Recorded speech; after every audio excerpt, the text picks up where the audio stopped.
विठ्ठल बाबूराव कांबळे, रावसाहेब शुभम सोनकांबळे, सिद्धार्थ सोनकांबळे, कुणाल कांबळे व कांबळे व सोनकांबळे परिवार आणि ज्यांनी अतिशय सुंदर असं मार्गदर्शन संचलन केले देवीदास सोनकांबळे आणि ज्यांनी या माऊलीमध्ये आंबेडकर चळवळ जिवंत ठेवले अशा आमच्या गंगाधरजी मामा आणि सकाळपासून माझ्या माया माऊली ज्या डॉक्टर बाबासाहेब आंबेडकरांची जयंती आपण सकाळपासून इथे बसलेले आहात त्याबद्दल सर्वांचे मी अभिनंदन करतो आणि डॉक्टर बाबासाहेब आंबेडकरांच्या जयंतीच्या आपणास शुभेच्छा देतो।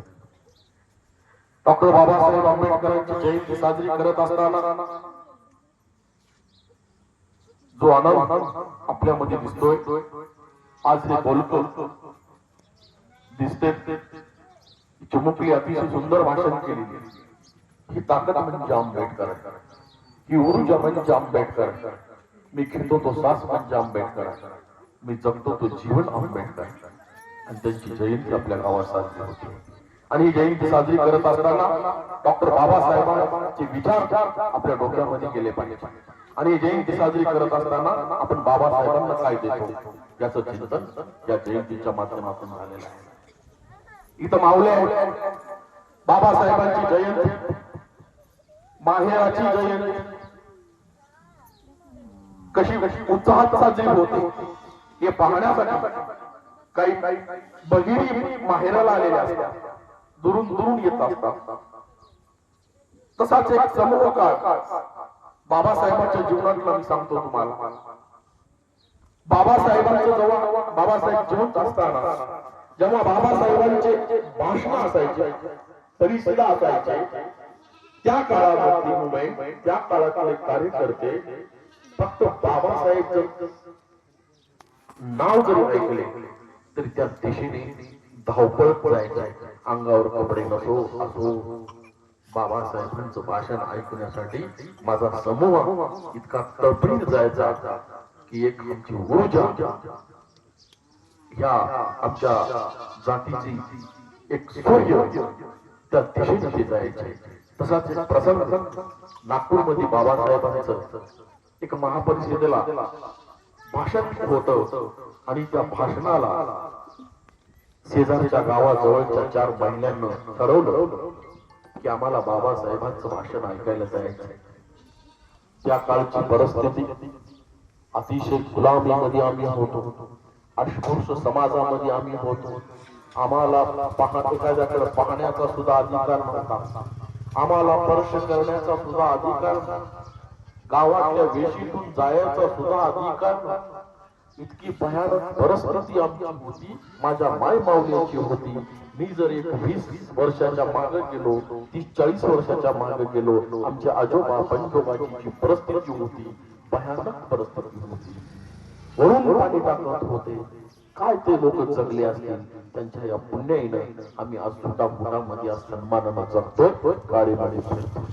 तो काळ इतका भयानक आम्ही अनुभवलेला आहे आमच्या पिढीनं, आमच्या पंजोबांनी ते सांगता येत नाही, पण आज हे सांगावं वाटतंय कारण की आज छोटा बुटात आलोय आणि आम्ही साडी माडीमध्ये आलोय, पण बाबासाहेबांना कुठं ठेवतोय कुठं नाही याची जाणीव डॉक्टर बाबासाहेब आंबेडकरांची जयंती आहे।